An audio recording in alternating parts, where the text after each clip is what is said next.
1990, I was speaking at a UFO conference over in Palm Springs, California. And I was speaking at a conference there. And this guy I noticed was dressed typical like a hippie, had the psychedelic shirt on and thongs but he had long hair all the way down his back, long hair, blonde, and was very soft-spoken. And he presented himself as just a hippie. But I knew instinctively he was not, because his mannerisms spoke of culture, money. His whole mannerism was, he's not who he's portraying himself to be. And so he came over to me and he said, Jordan, I'd like to invite you to take you to dinner across the street. I want to talk with you. And I thought, that's interesting. Whoever this guy is, he looked to be about maybe 30, 35. And he said, I want to talk with you. I have something to tell you. So would you go to dinner with me? I said, sure. So we go across the street. It was in Palm Springs during the summer. It was very warm at night. We went to a Mexican restaurant, sat outside, and it was a beautiful night. And he said, I have something to tell you. He said, it's not going to happen right now. It's going to happen later on in your life, so you don't have to worry about it now. But one day, you're going to have two men come to you, and they're going to ask you to go with them to a very important city on the East Coast. And they will not threaten you. There will not be any threats, but they're going to ask you to come with them. And they're going to bring you to a very important place back east, where very powerful people are. And they're going to, and the reason why they're coming for you is they have a business proposition they want to make with you. They got a business proposition. They want to talk with you about it. And he said, you can agree to go with them because they will not harm you. And he said, they're just businessmen. And he said, but when you go, the building you will go into has, I can't remember if he said 12 or 13. I think he said 13 steps. Maybe it's 12. Anyway, he said, but there will be beautiful marble steps. There'll be 12 of them. When you're walking up those marble steps, you remember I told you that this was going to happen. And the two guys will be bringing you to meet a very important man. And he says, and the proposition is going to be simply this, that if you can do your work and leave certain subjects alone, do whatever you want, talk about anything you want on all of this, the religion and philosophies and all this stuff, do whatever you want here, but leave these subjects alone. Forget them. Don't even talk about them. Then if you can agree to that, they will then, he said to me, they will make you their golden boy. You will be on magazine covers, you will be in newspapers, they will promote you in movies, and you'll be living very good. And they will protect you and promote you, and you'll have a very good life. And so I said, suppose I decide I don't want the deal. He said, they're not going to threaten you. It's just a business deal. And what they will say to you, what this man will say to you, well, if you cannot agree to this, then we will have to consider you to be our enemy. And we will have to act accordingly.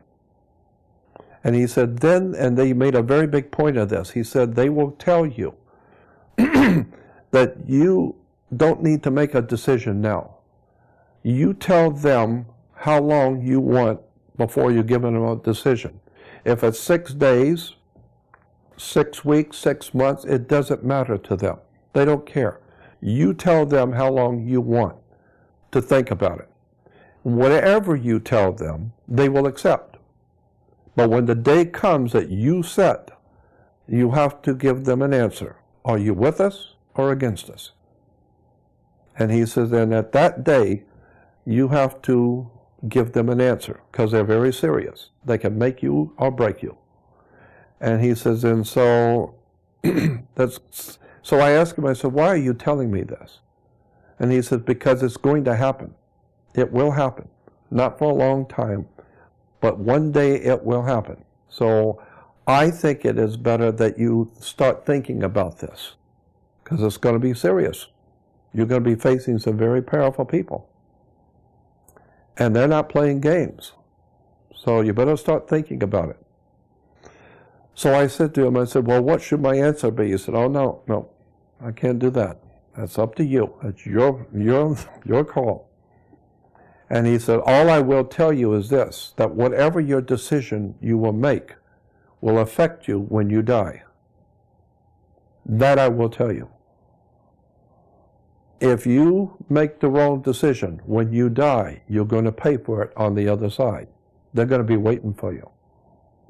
So the implication was, I got from it, if you want to live good now, go with the flow. But when you die, you've got spiritual price you have to pay, because you sold out, kind of thing. He didn't say that, but that's what I gathered. That whoever your spiritual companions are in the universe sent you here not to sell out. And so he says, so just think about it. It'll come one day. That's it.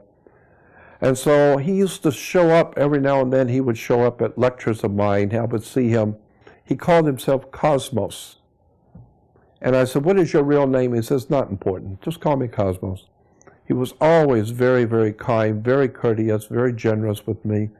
And he would pop up all the time. Anytime I was speaking in San Francisco, he'd pop up. And one day, quite a few years ago, I was in San Francisco giving a lecture, and a lady was buying a tape or a book from me at my table, and the book fell on the floor. And I couldn't go around the table to pick it up for her, but Cosmos was standing next to her. So he leaned down to pick it up for her. And when he did, a medallion fell out of his hippie shirt. And the moment I saw it, I knew what it was. It was a brilliantly designed double-headed eagle, Masonic double-headed eagle, with a triangle of a red, probably ruby. It was about that size, but it had a triangle ruby with 33 embedded on it, cut on the ruby. And it was sitting on top of the double-headed eagle of Freemasonry. And when I saw that, for the first time I reached out and grabbed it, because it was along a long chain. And I said, 33rd degree Mason? And he said, no, Council of 33. Meaning he's not just a 33rd degree Mason, he's on the Council of 33. In Washington, D.C., there are 33 men that run World Masonry. And it's called the Council of 33. And he's on it. And I said to him, I said, Cosmos, were you a 33rd degree when you talked with me a few years ago in Palm Springs? He said, yes. And I said, I don't understand what's going on here. And he said to me, Jordan, you go all around the world talking about political leaders, talking about the Queen of England, you badmouth the Pope, you badmouth people, you jumping on everybody and doing what you're doing. Has anyone ever harmed you? I said, no. Has anybody tried to arrest you or to frighten you or do anything to you? I said, no. And he said, have you ever wondered why? And I said, I've never thought about it. He said, no one has harmed you because of us. We are protecting you. We follow you everywhere you go. We know what you're doing. And we're protecting you. The Council of 33 is protecting you. And I said, I really don't understand this. And he said, you don't need to. All you need to know is that we are protecting you. We know exactly who you are and what you're doing and where you go, and no one's going to harm you. That is a task we've been given to protect you. I thought, wow. And then Dr. Shire's, it's my Masonic papers later on, that hasn't happened, what he said, hasn't happened yet. So I wouldn't be a bit surprised if it does maybe in the future, if things really start to get big, and more people are hearing, and it gets to be big somewhere along the line, because I had an FBI agent back in the late 90s. An FBI agent called me from San Diego. I was in Los Angeles, and this guy called me from San Diego, and he said, he gave me his name, special agent, somebody from San Diego, and I said, just hold on. I said, I'll call you back, and I hung up. So I called information in San Diego and got FBI's phone number. I called that number and I asked for him, and he comes on the phone. So now I know he is FBI. So I said, okay, now talk to me. And he said, I'm calling you as a social call. It's not business. I just want you to know that the people who work in the FBI, the working class people, we know who you are and what you're doing, and we like what you're doing. We don't have any problem with what you're doing. Many of the people in the FBI like what you're saying. And right now, he said, I just want to let you know your government does not see you as a threat. They don't care what you're talking about the Pope and about religion. They don't care about that. And they don't really see you as a threat because you're not talking about arms and overthrowing the government. So they don't see you as a threat at all. But he said the reason why they don't see you as a threat is because they know people are hearing you, but nobody is listening. But when people begin to listen to you, now we're going to have to look at you again, because now you could be politically dangerous. So as long as we see people are just hearing you like they hear everybody else, it's fine. But if we see people starting to listen to you, then we'll have to take another look at you. And he said, but right now I want to tell you one thing for sure. We in the FBI and your government does not see you as a threat. But if ever you're going to seriously be in trouble, let me tell you who your enemy will be. It's going to be the church. It's most likely going to be the Catholic Church, but it's going to be the church. Christian church will be your enemy, because the Christian church is the biggest organized criminal syndicate in the world, and we know it. The people who are actually running Christianity, both Protestant and Catholic, behind the scenes are the world's best criminals, and we know that. So he says, so when you're messing with the church, you're messing with underworld criminal syndicates. Money, politics, sex, drugs, the whole thing. They're running it, and we know that. So the government, your government doesn't see you as a threat, but you keep messing around with the church and the Pope, they're going to see you as a threat. So I have a young friend who was double dating with another guy, and he called me after a couple of days later. He said, yeah, I went out a couple of nights ago with my girlfriend, and we double dated with another couple. And he said, this other guy was a Mossad agent. And he said, so at dinner, I asked him if he knew anything about you. And he said, yeah, Israel knows all about Jordan Maxwell. We're painfully well aware of him, yes. However, there's nothing we can do about him, because he doesn't suggest taking up arms, guns, nothing. So he's only talking, so there's not much you can do about it. But he said, but Israel feels that he could be a very serious threat to Israel if he undermines our religion. If he undermines the Jewish religion, that would reflect on Israel politically in the Middle East, and that would be very dangerous. So we're watching him. But there's not much we can do about him right now, because he's not suggesting overthrow of governments or anything. So I just think those little incidents are interesting. I was speaking at a conference in Pasadena, mid-90s. And there was like 600 people in the audience. It was a very big conference at a big hotel in Pasadena. And I was a keynote speaker on Saturday morning. I spoke for 2 hours. And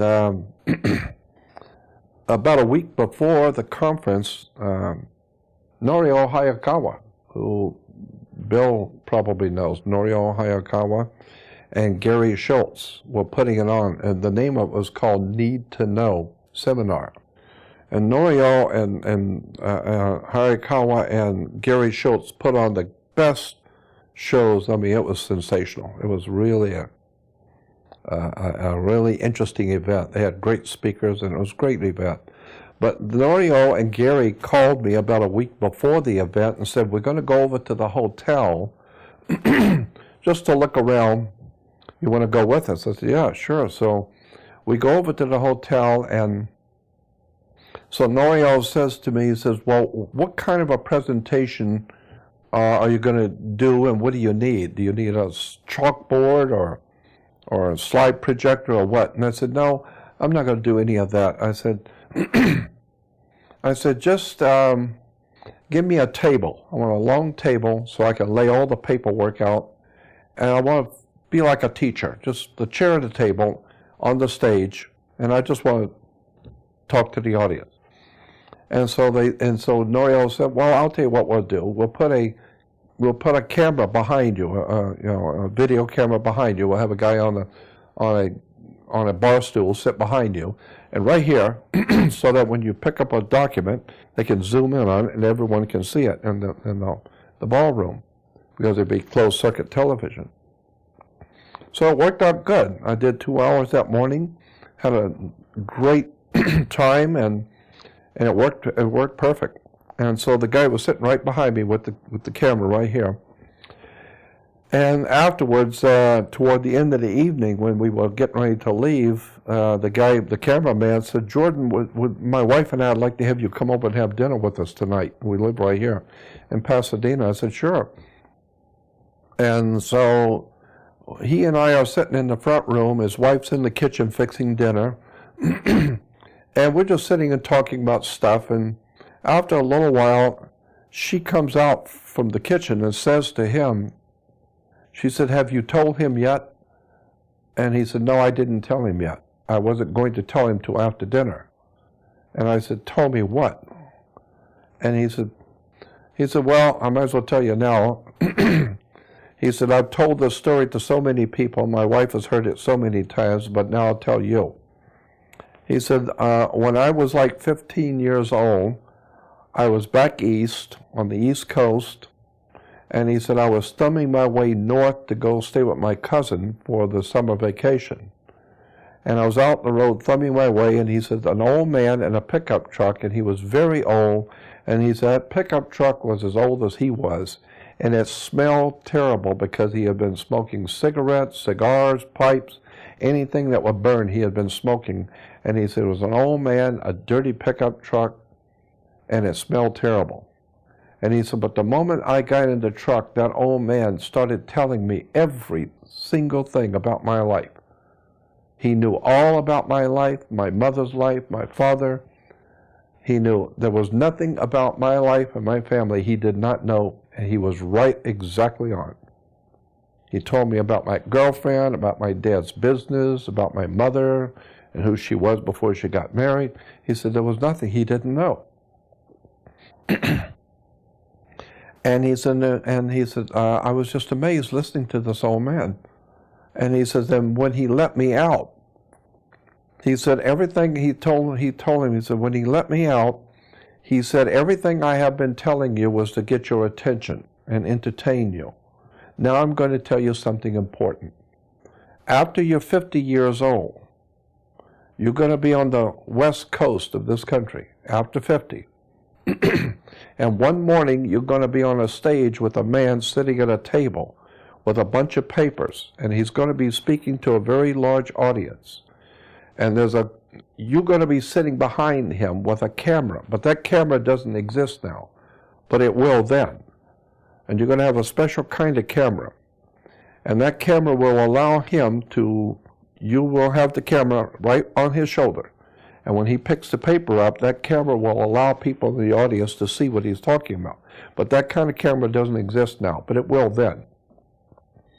And when you find yourself on the stage with that man sitting at the table talking to the audience, you tell him, I put him there. He's not there by chance. I put him there. So that he doesn't think it was his idea. You tell him that I told you that you would be behind him with the camera, and he's going to be sitting at a table with papers, and that I put him there, so that he will know nothing he does is by chance. I put him there. He does what I tell him to do.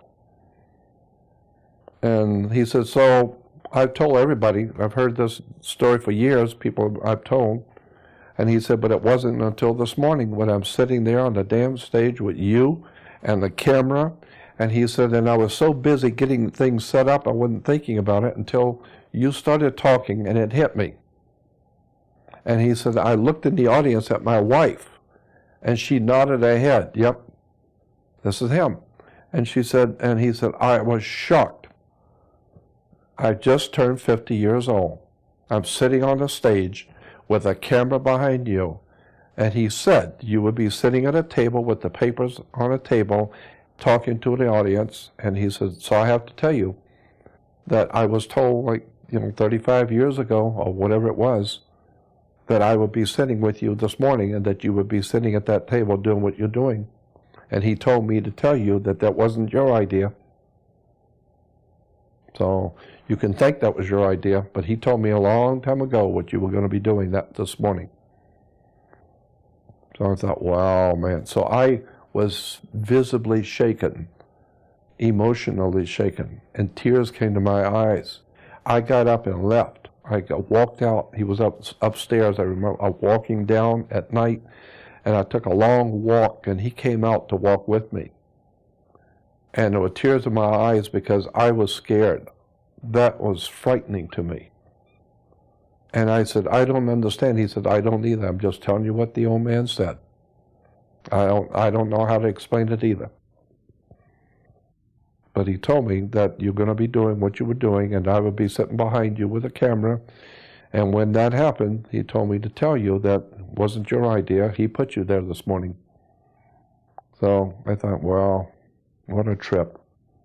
And clearly that old man wasn't just an old man.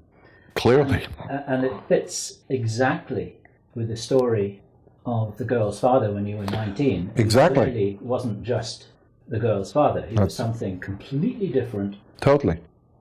You and I are just guessing here, but maybe they were just taking that form for the purposes of leaving a message.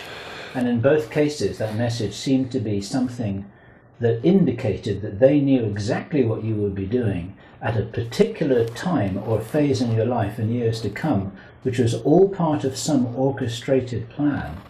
And it would seem to be a benevolent orchestrated plan. Would you agree with that? Yes, because I don't feel fearful and I don't feel frightened, but my gut feeling is, and I totally feel this for sure, that there is a very powerful, unseen force of good, of protection, that has the oversight and the ultimate power. And it's watching all of this chaos, etc., going on the earth, but it is above it. And it can call the shots and at any moment step in and intervene in mankind's affairs. So it's as if like a father watching the kids play. Well, the kids are doing things wrong, and this kid's doing something wrong too, and they're all doing bad things. But he's watching. And when he decides to step in, he'll step in. And everybody's going to know it. But right now he's letting you go and play your games, do whatever you're doing. But I'm watching you. I know what you're doing. Actually, and so I get to see. My interpretation will be a little different. And I just inject this here just as an interesting suggestion, is that it's more like a referee or an umpire in a ball game who's keeping things fair so that the key participants have got a good chance in the game without being overwhelmed in such a way that I like your, yeah, I like that. Yeah, I like that. I think you're right. That kind of sounds right. Making sure that the thing is balanced. Because I don't believe that the outcome is certain or fixed at all. But I like to think, as you know, we've talked about this privately, Yeah. that you and I and tens of thousands of others are here, and we wouldn't have showed up here this lifetime if this game was fixed and the whole thing was going to be predetermined to some sorry ending. I don't believe that at all. I think that we are in with a chance in this game, and I think that's why we are here, because it is fun. And every now and then what intervention there is something that keeps that game balanced in such a way that we get a chance to exercise our own responsibility for a good outcome if we're smart enough. And that's my personal take on that. And What's your response to that? You and I have discussed this back and forth, but I totally agree with you. Yeah, I think you're right, that there's some higher force. Well, I know there's a higher force. I know that there's a higher matrix of power. That I know. And I know it's protecting me and others. And I know it has its own agenda. These things I already know for sure. Tell the story. It's a long story, but it's an absolutely wonderful, staggering story about the experience that you had with Paul Tice and Paul yeah, and Ivy. And Ivy. Yeah. Up in the Nevada desert, Right. near Area 51, Yeah. Rachel, Nevada, the little alien Right. in the desert. Do tell that story. It's a I had a friend, a Mexican friend, who worked at General Motors. He was upper management at General Motors in Los Angeles, and he was getting married, and he lived in Palmdale, which is about 50 miles north of Los Angeles. And so he was getting married, and so he wanted me to be the best man at his wedding. And so the idea was that Saturday morning, we'd get married that night. Saturday morning, I was driving up to stay with him while they were getting ready for the wedding that night. And so I went up to stay with my friend, and while the girls and the girl and her mother and her girlfriends were out shopping and whatever. And so the girls went out to the market. And they came back from the market, and there was an old guy in an old beat-up car following them. And when they got out of the car, he gets out of the car and follows them up to the house. And Carlos and I are sitting out looking at this old guy coming, and he said, "Who is this?" I don't know. And so when she comes in, she said, "This man met us in the market. And he said, I know that you're getting married tonight, and the best man at your wedding is at your home, and I need to talk to him."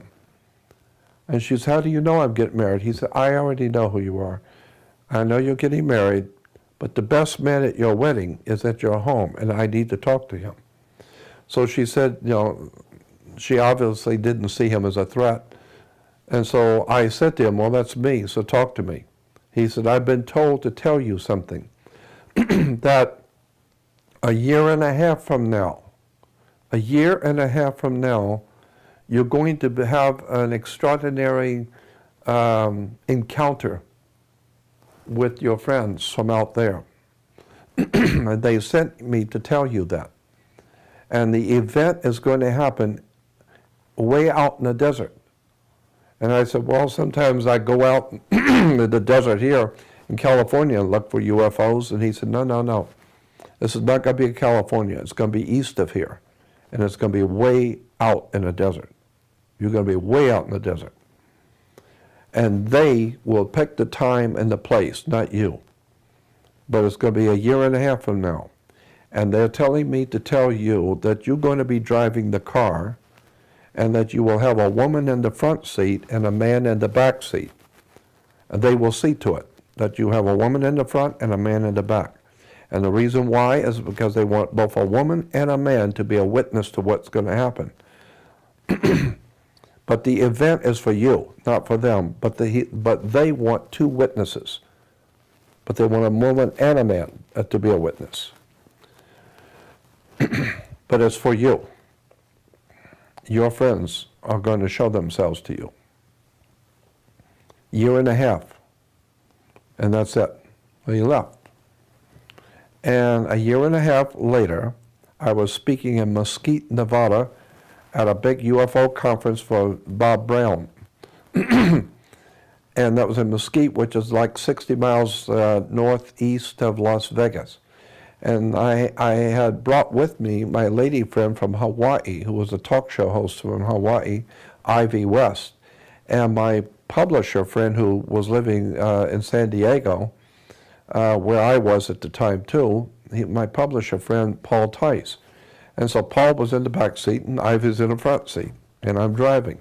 And we're coming back from Mesquite Sunday morning early, and just as we're getting into Las Vegas, I said, out of nowhere, I said, have either one of you ever been to Area 51? They said, no. You want to go? I said, yeah, let's do.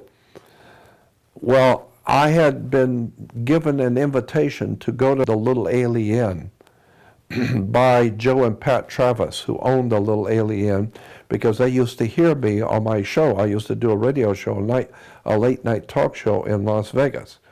And so they would hear me. So they used to call me and say, come up as our guest, come up and visit.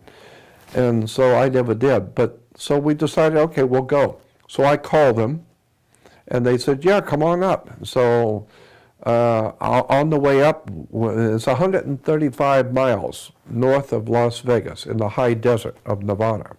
It's a little Mickey Mouse, and I do mean small, little establishment out there in the middle of nowhere.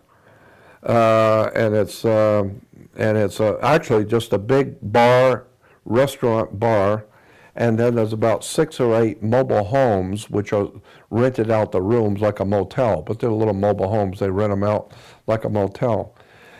And then there's a mom and pop grocery store and a little service station, and that's it. You know. And it's called Rachel, Nevada. And so, and across about a mile or so to the mountain, on the other side of the mountain is the military base, Nellis Air Force Test Range, and very highly secret stuff going on out there. So anyway, we're driving up, and so I told Ivy and Paul about the prophecy, and I said, here it is, and exactly a year and a half later, and he said I'd be driving on a woman in the front seat and a man in the back. So I said, don't be surprised if, you know, something happens to us. I don't know. So I'm glad I told them before it happened. So we get up there, and that night we're sitting around at the bar and talking, and so when they were getting ready to close, I asked Joe and Pat, the owners, I said, where did we go to see UFOs? Because it's a very famous place, Area 51 for UFOs.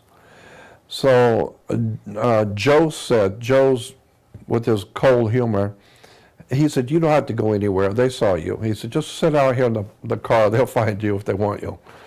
And so Pat said, well, if you want to go where all the tourists go back out on the highway. And this is not a highway out in the middle of nowhere. There's a little Mickey Mouse place out there. And so she said, go back out on the highway and go back toward Vegas exactly 19 miles. Put it on your speedometer, exactly 19 miles. Because at the 19-mile marker, you will see a big mailbox and a big parking area and a road. Park at the mailbox. And all there was one of the flight paths is over the mountain right there. So anything coming in or going out is going to go over your head. So if you're going to see something, most likely that's where it will be. So go back to the mailbox. So we get in the car, I'm driving, a woman in the front seat and a man in the back, and I get out on the highway, and instead of turning right, which he just said, to go south, I turn north. Turn left and go north. Ivy didn't catch it, and Paul didn't catch it. We're just talking, and we didn't realize we're going the wrong way. So we slowed down. Now it was like 11:30, 12 o'clock when we left. When we got out to the 19-mile, we were slowing down, and then Ivy says, wait a minute, we're going north. She said, go south. So I said, all right, well, why don't we just turn around and go back? We got the room for the night, and we'll go back out tomorrow night and do it right. So she said, okay, so we'll stop. Well, now it's like midnight, and it was totally overcast. You couldn't see nothing, totally overcast. And it was like midnight, and it's 20 miles north of Little Alien, which is 135 miles to start with. Now it's 155 miles out in the middle of nowhere. And so I pulled the car to a stop, and where I stopped, there was a wide dirt road going off into the desert, and it was a well-kept dirt road. And Ivy said, let's go out in the desert. Let's drive out there. And I said, Ivy, you're in the desert. You're not going to see anything out there that you wouldn't see here. And tonight, you're not going to see nothing anyway, because it's totally overcast. I don't want to go out in the desert. And Ivy insisted, and Paul, jumped in and said, let's go out in the desert a little bit. And I said, why? Go out in the desert. So I drive out in the desert, I'm driving out, I go out 2 or 3 blocks, and all of a sudden I got this overwhelming feeling that we had done something wrong, and I was legitimately scared that we had done something wrong. And I said, Ivy, I'm getting out of here. I don't know what it is. We didn't see any sign that said stayed out. No, nothing like that. I just felt something was wrong. I stopped the car, I backed it up. And just before I took off, Ivy and Paul jumped on me and said, just stop the car. There's no signs, no bases or anything. Just stop the car, we'll get out for a minute. I said, Ivy, something is wrong, I'm feeling it. I want to get out of here, I'm serious. And she stopped the car. We'll get out for a minute. So I turned the key off. We get out, and when you shut the door and the lights are off, there's no stars, no moon. It's totally overcast. It's pitch black. No light, period. And you have to hold on to the car. I can hear voices, but you can't see anything. And that's a spooky feeling. I've never had that experience before. And in the total darkness, any light you see immediately. And so while I'm we couldn't have been out of the car 30 seconds, not even 30 seconds. And all of a sudden, the cloud opened up, like a little bit of an oval opened up. And you could see stars. Well, the moment it opened up, we all 3 saw it, because there's no light. Any light you see immediately.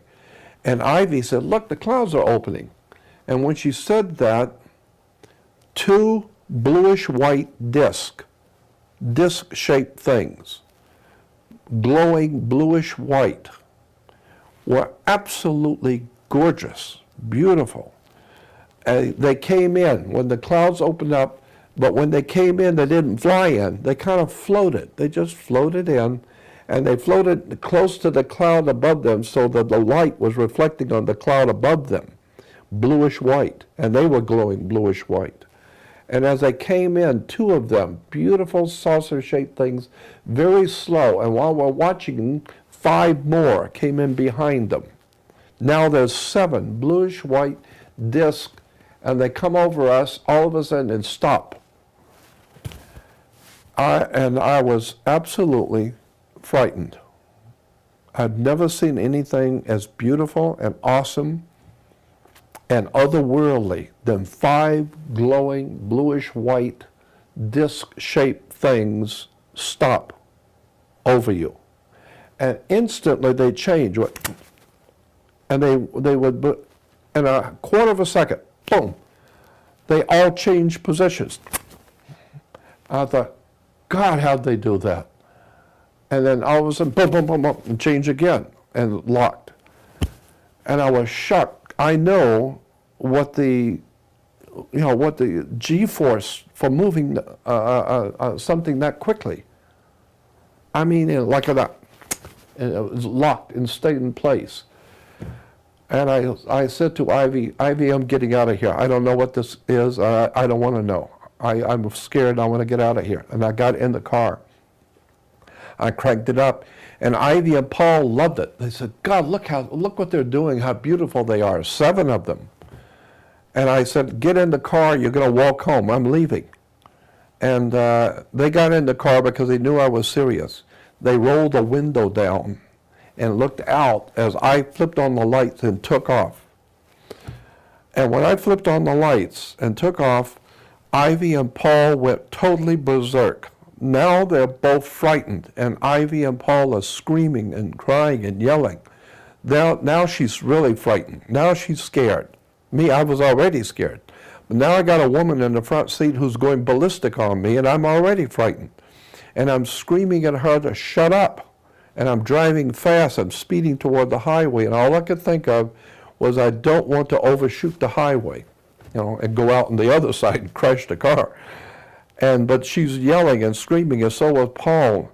And I stopped the car quickly, and it was very quick, maybe 2 seconds. I just stopped the car and opened up to see what they were screaming about, and those things were right down on us, big, still bluish white, but very big, moving all around.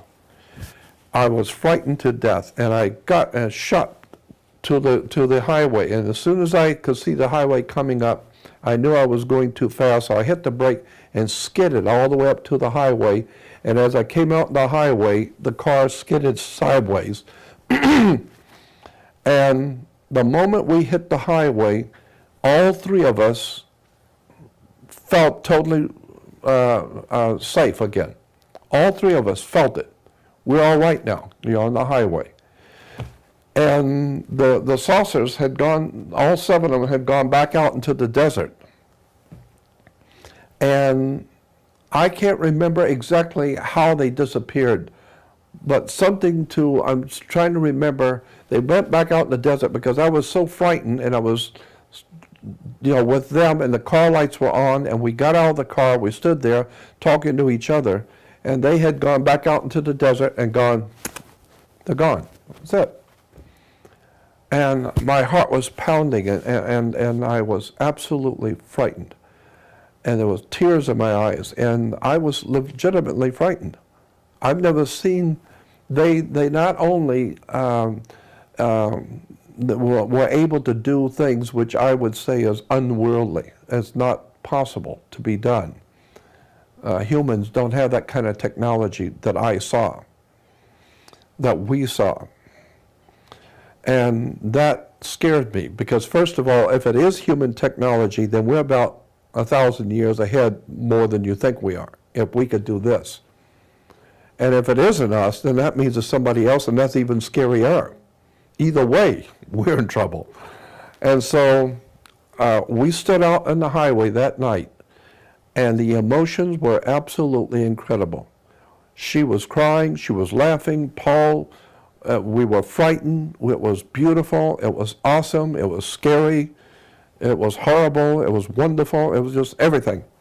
Just blowing emotions. And we were like children who had been frightened. And when we finally decided to go back, I'm driving back slow, and we're shaking. And we go back, and we have already got a motel. We will stay in one of the mobile homes. And when you go into the mobile home, you go in from the middle of the thing. So you walk directly into the mobile home that we were staying into the bathroom. And on both sides of the bathroom are bedrooms. And one bedroom had 2 beds, and the other had 1. Well, I'm not about to sleep by myself after this. And Ivy is a woman who could take care of herself. If there's ever going to be a street fight, I'd like Ivy to be with me. And so I said, Ivy, why don't you and I take this room, and Paul can have the other rooms. Paul said, okay. So Paul's by himself, and I've got Ivy in my room. And so that night, for about a half hour, 40 minutes, we laid in bed talking. I could hear him in the next room. And we're talking about, what did we see tonight? What the hell was that all about? Was that our technology or somebody else's? Well, all 3 of us knew that was not human. What we saw tonight was not human. So the next morning when I got up, Ivy and Paul had already gotten up and gone to the restaurant to have breakfast. And when I went over there, they're sitting at the table with a bunch of people around talking to them. So I figured they're telling them what happened to us last night. No. Ivy and Paul were talking about the alien that came in the motel last night. An alien came in the motel. I was sleeping. I slept through it. And it happened to Paul. It was in his room. It came to him, not me, and not to Ivy and me. It came in Paul's room. And there's a video out there that Anthony Hilda video Anthony was up at Area 51 one time later on, a few years later, and Paul and I happened to be up there also, and we were telling Anthony about it, so he wanted to videotape the interview. And it's called Alien 51. It's a video put out by Anthony Hilda called Alien 51. And in there is Paul Tice and myself at Area 51 telling the same experience. So you'll hear Paul tell it himself, what happened to him. And Paul did not want to talk about it because it scared him. He was legitimately frightened. This alien came into Paul's bedroom. Paul said he fell asleep. He was sound asleep. And all of a sudden, a light came on over his head, woke him up. And it was a light green light. And he said, very light, it wasn't very bright at all, but just enough to woke him up, and it was a light green light. And he said he looked up, and it was an alien's face with the big eyes, the normal alien-looking face. But you could see through it. It was a hologram. You could see through the face to the ceiling. And he said then the hologram went down the ceiling and hit the wall and came down till it was even with him sitting in bed. And the aliens was now even with him telepathically.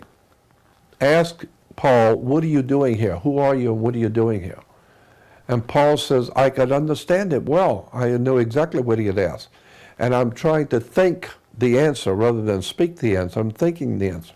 And he said, when I started to answer him, he said, all of a sudden that thing went through his memory track. He said, everything that ever happened to me in my life, I saw in an instant. Everything. He said, it was able to download my psyche and my brain to see everything I'd ever done. And he said, I knew I had no control over it. I was just seeing everything in my life going by. And he said, then this alien told me, telepathically said, you're okay, you're all right. And he said, and then it went through the wall. But the other thing he said, while it was talking to him, the room was moving. He said, I could see the door going past the alien. I could see the window going past the alien and the door coming back around. And he says, in my mind, I was seeing the wall circulating, but it was staying where it was and not moving. And he said, when the alien told me, you're all right, you're okay, it backed out and went backwards and went through the wall. Well, Ivy said that she was laying on her left side looking into his room, and she said when she woke up, something woke her up, and she saw this glowing green color on his wall. And the moment she woke up and saw that, she said a small, tiny pin light, a red little light, came through Paul's room and zipped in and came right over the top of her. And she was paralyzed. She said, I couldn't move, I couldn't scream, I couldn't do anything. I couldn't move. This little red thing was sitting over the top of me. And she said, and I saw the light go. It went. That little red light shot back out and followed it, and it was gone. And she said, so I got up and went in there and sat with Paul. She said, you were sound asleep. And she said, and so Paul said that this thing had told him, you're okay, you're all right, and it left. And so I'm listening to this, and I said, I didn't see anything. And when I said that, Pat Travis, the owner of the restaurant, she's very knowledgeable about UFO stuff. And Pat said to me, she said, no, they know who you are. They were just playing with your friends. They just play this way. Sometimes they'll do this to people just to scare them. They were playing with your friends. But they know who you are, and they're not playing with you. And so I thought, wow, to have her say something like that. And so, but that's exactly what, the old man had said. So a couple of days later, we left, and I drove Ivy back to the airport in LA. She went back to Hawaii, and Paul and I were living in San Diego, so we drove back. And I was working for a company called Truth Seeker Company in San Diego, and Paul was my publisher. And this all happened in the first week of December of '94. December of '94 is when I had this whole experience out there in the desert with these 7 UFOs and the alien coming into Paul's room. And so the late spring of '95, I was working in San Diego, as I said. I rented a Chrysler convertible, and I told no one where I was going. And I drove back up to Area 51 by myself. I didn't tell Paul, told no one, even the people I'm working with. I just took off and went, and I rented a Chrysler convertible, and I drove up there, and I wanted to go back to where I'd had the experience. For some reason, I just wanted to go back. And so I got there, and that afternoon, about 4 o'clock, I drove out north, 19 miles, found the road, and drove back out on the same road. I wasn't going to stay out there when the sun goes down, when it gets dark. I did want to go out there after the sun goes down, but when it gets dark, I'm not staying out there. And so I sat on the back of my car with my feet in the back seat, and I talked with them. And I said, look, I know you're here, and I know you can hear me. And I also know that you don't have any, you don't wish to harm me, and I know that. If you did, I wouldn't be here. So I know that you don't want to harm me. I want you to understand that I'm willing to do whatever it is I'm supposed to do with my life. If this is some kind of a spiritual experience I'm having, I want you to know that I'm willing to do whatever I'm supposed to do. But I have 2 favors I wish to ask of you. 2 things I would ask you. 1, don't take me anywhere. I don't want to be abducted. I don't want to go anywhere. Just leave me alone. And 2, don't frighten me in my bedroom. I don't want to wake up and be frightened in my bedroom. I got a bad heart, been through too much. Just leave me alone and don't take me anywhere. Show me what I'm supposed to do. Tell me what I got to do, and I'm happy to do.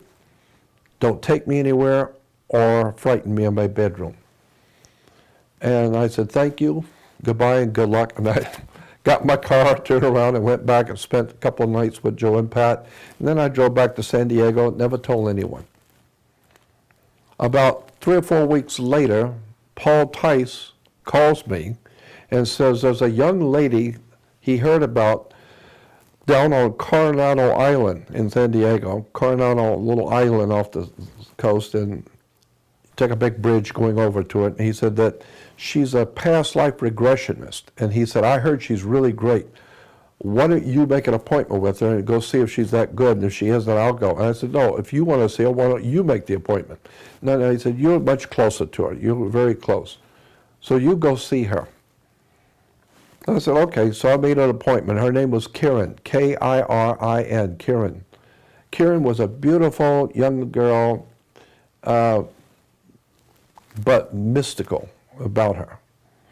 And so I drove over, I made the appointment, I go in, and so she has you take the watch off and your ring off and any metal, and I'm laying on a table like a massage table, and she's lighting candles around me and talking to someone. I thought maybe she's talking to somebody in the kitchen or something. She's talking and lighting candles. And I'm just laying there, and after a few minutes of her talking, and it finally occurred to me, there's nobody in the house but her and I. And so I asked her, I said, Kirin, who are you talking to? And she said, oh, I'm sorry. She said, I'm talking to your friends who brought you here. And I said, what do you mean brought me here? Brought me to your house? She said, no. Who brought you to the earth?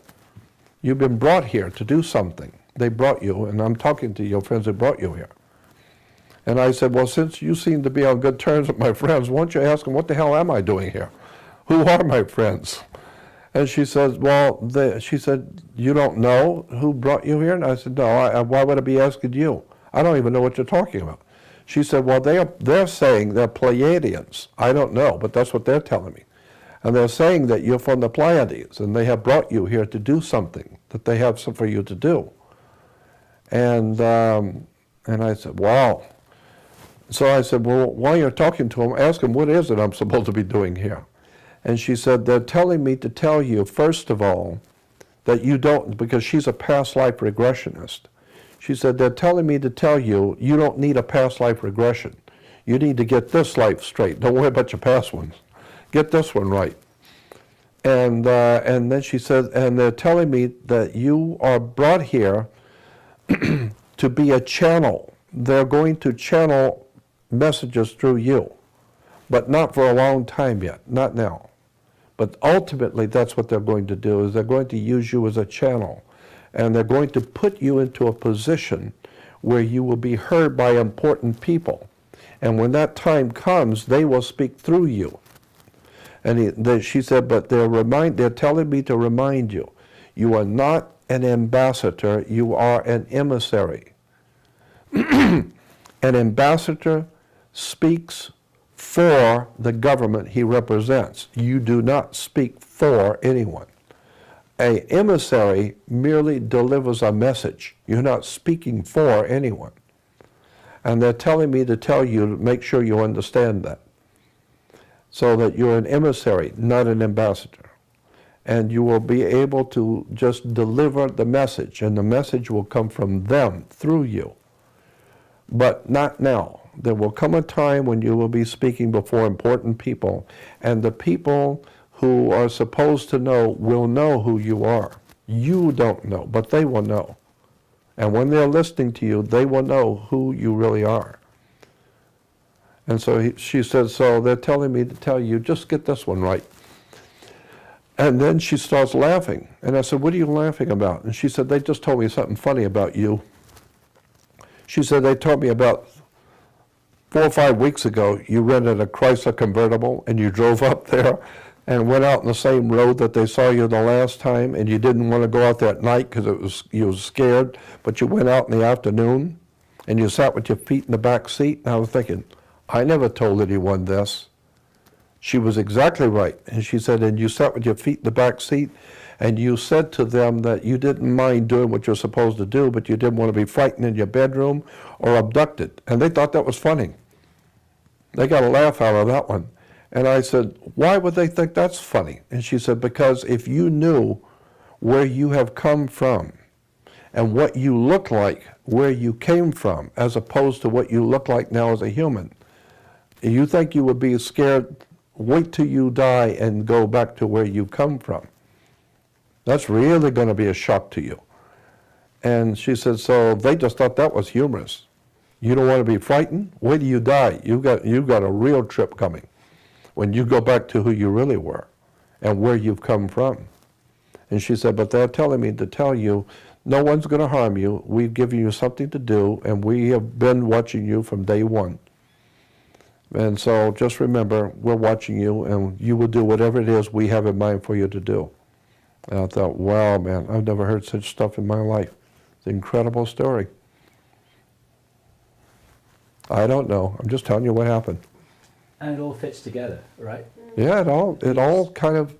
These accounts all fit together in a way that suggests, I mean, you've got a number of data points here, then, and you put it all together, and it says that you're sent here, that you're widely respected by everyone, up there and down here, that you've got a job to do, that you're being watched, that you're being protected.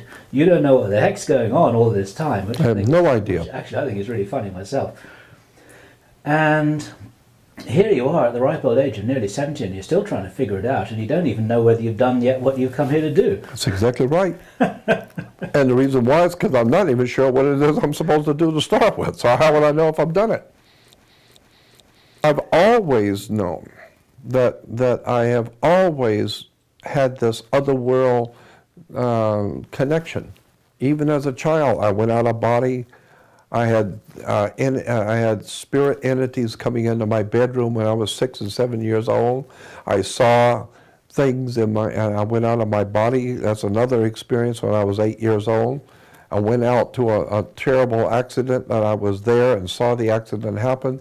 I came back into my body and told my parents what had happened. The next morning in the newspaper, exactly what I said happened, exactly as I said, because I was there and I saw it.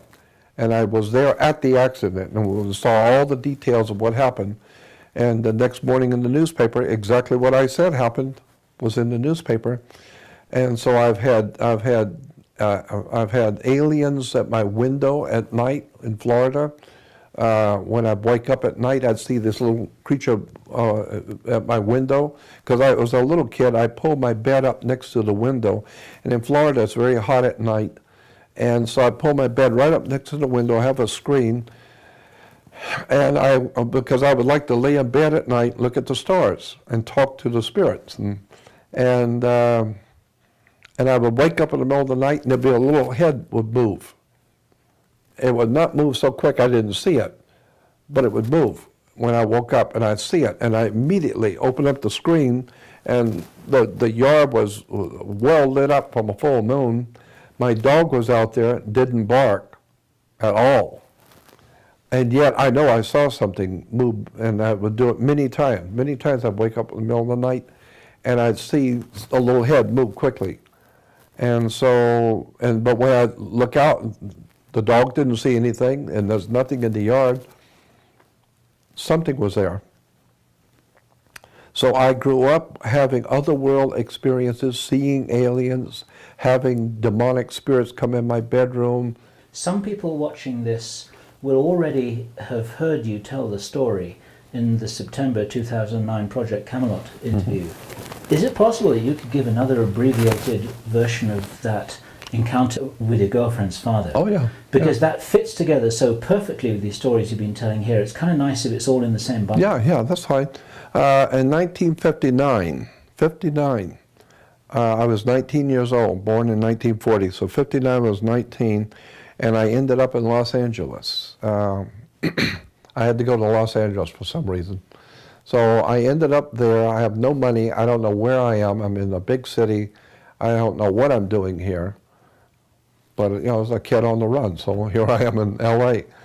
And one morning in North Hollywood, I went in a restaurant in North Hollywood, 1959, and there was the place was full, so there's no room anywhere, except for one seat at the counter. So I took the seat at the counter, and there was a girl sitting next to me. She was probably, I was 19, she was probably like 17 or so, a little younger than I. So we started talking, and come to find out, she only lived a couple blocks from me, and I only lived about 3 blocks in town, and she lived 2 blocks from me. She had walked downtown, and I had walked downtown. So we hung around town for a while, and then we walked home together. And then we started meeting on the Saturdays and Sundays. I'd meet her downtown, and we'd just hang out together. And then when we walked home, she lived 2 blocks further than me. So I never walked home with her, but she knew where I lived. And one night, it was on a Friday night, it was a very eventful thing that happens. One night, on a Friday night, she knocked on my door about 10 o'clock at night, and she said, "My dad wants to talk to you." And of course, I don't want to talk to anybody's dad. And I said, "I don't want to talk to him. I got nothing to say to him." And she said, "My father is a very important and interesting man. He's got something to tell you. You need to come with me." So I said, "Okay." So I went, and as I was walking with her up to the house, he happened by chance to be coming out of the house. And the moment I saw him, the hair raised up on the back of my neck because of the feeling, the involuntary feeling I got was so overwhelming. And I was shocked at the feeling I got from him. With an immediacy, I knew there's something strange about this man. I'm feeling it already. But I love it. It's not fearful. It's a trip. I don't know who this guy is, but I can't get enough of this feeling. And so he made come on in, and the thing I noticed about him immediately is I've never seen anyone more in control of themselves than him. He knew precisely what he was doing, the way he moved, his mannerisms, his whole demeanor was very strange. So come on in. And I thought, well, I don't know who this is, but I'm feeling something here. So I went in, and we're sitting on the sofa. I'm sitting on one end, he's sitting on the other end of the sofa. My girlfriend is sitting on the floor with her younger sister, about 10 years old. They're sitting on the floor. The mother is in the kitchen or somewhere in the back room, and he's just talking, just small talk, asking me, how do you like your job and how do you like living in California?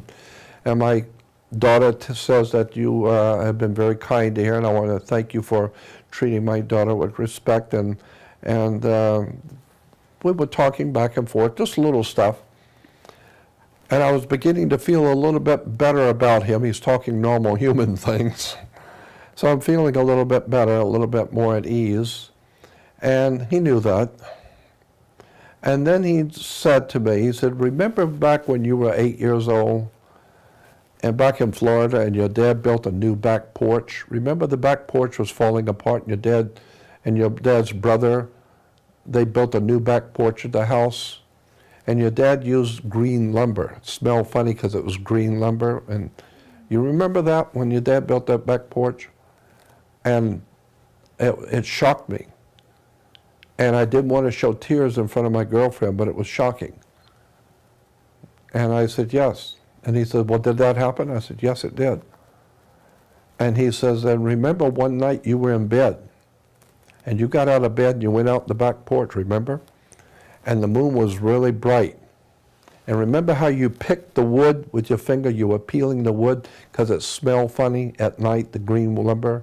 And you picked it and were smelling the wood. You remember doing that? And again, I was even more frightened. And I said, yes. And he said, well, did you do that or didn't you? I said, yes, I did. And he said, and what else did you do? You talked to God, didn't you? I said, yes. And he said, what did you say to God? Remember, you looked up at the moon and you talked to God. And I was just looking at him. I was scared. And he said, what did you do?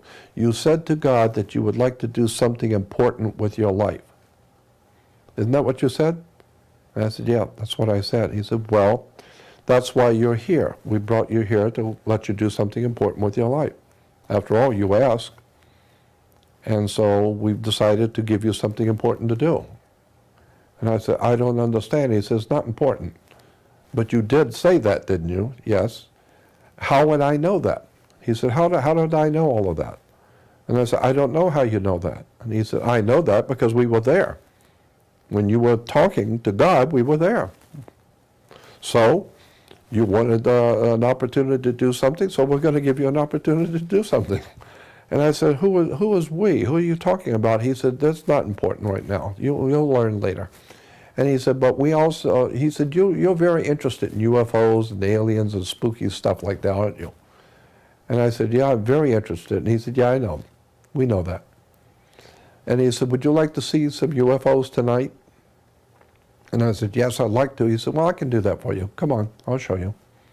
So I got up with him, and the two girls got up. And the two girls, myself and the father, the four of us go out in the front lawn, probably about midnight, 1959, and he looks up in the sky and he starts inaudibly talking. You know, he's moving his mouth, he's talking, but you can't hear him.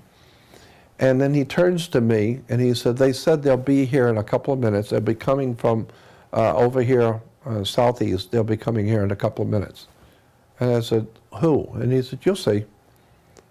You wanted to see UFOs, right? Yes. Well, just wait, they'll be here. And so I look at my girlfriend and she's looking at me, and the look on her face was, she was saying to me, yeah, I told you my father was an interesting and important man. I told you. And I was looking at her trying to imagine, is this a trick or but how would he know the things about me that he knew? And who is this man that I'm fascinated with? And sure enough, a couple of minutes later, 3 UFOs, disc-shaped things about the size of the full moon in the sky. That's how big they were, not a little light, full moon size. 3 of them come out over in a triangle formation and stop right over the top of me, right over the top of us. And I'm looking up at this, and the bottoms, they were all 3 identical, making no sound. And they were all 3 circulating like a pie with 6 or 8 slices, and each slice is a different color. But they were vibrant colors, like laser colors, very vibrant, oranges, pinks, and greens. And they were circulating, but not so fast as to blend the colors. And 3 of them. And I'm standing there looking at them thinking, my God, this is beautiful. And it's such an eerie feeling. It's quiet at night. It's late. I'm standing out here with a man that's blowing my mind, and I'm looking at 3 UFOs. And then he looks up and starts inaudibly talking to them again. And he said, they said that they're leaving now. They're going now. And so they did. They started moving. They went north very slow, until they were out of sight. And I said, what was that? And he said, that's us. And he said, why are you in California? Why did you come here? And I said, I don't know. I have no idea. He said, that's right. We brought you here. You said you wanted to do something for God, didn't you? Yes. Well, then we have brought you here so you can do something for God. And I said, what? Oh, I don't understand what you're talking about. He says, we have something for you to do. And we've been watching you from day one. We've already decided a long time ago, even before you were 8 years old. We've already decided. So we brought you here to start you on your journey, to begin your life for you. We're going to guide your life so that you learn what you're supposed to. You will have all the experiences that we will see to it that you will have, so that one day, he said, what you're going to do for us will not happen till the last part of your life. It's going to be the very last part of your life. But when that day comes, you will know what it is you will have to do. You will know what it is you have to do. Right now, it's not important. You're just going out and live your life. We will see to it that you meet who you're supposed to and learn what you're supposed to. And when it's time, we'll let you know what you need to do. We'll be there. And so I used to go over to his house. That night, he said, to start you on your journey tonight, I'm going to start you on your new journey, where you're going in your life. I'm going to give you a book. The book he gave me was called The Complete Works of Charles Fort, F-O-R-T, Charles Fort. Charles Fort is very well known for his work.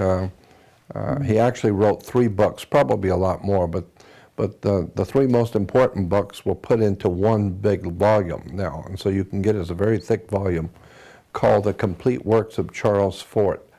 And what made his book so interesting, and why the Father gave it to me, is that Charles Fort has documented a thick book on all the strangest things which have happened in the world, which were documented and which have no explanation at all.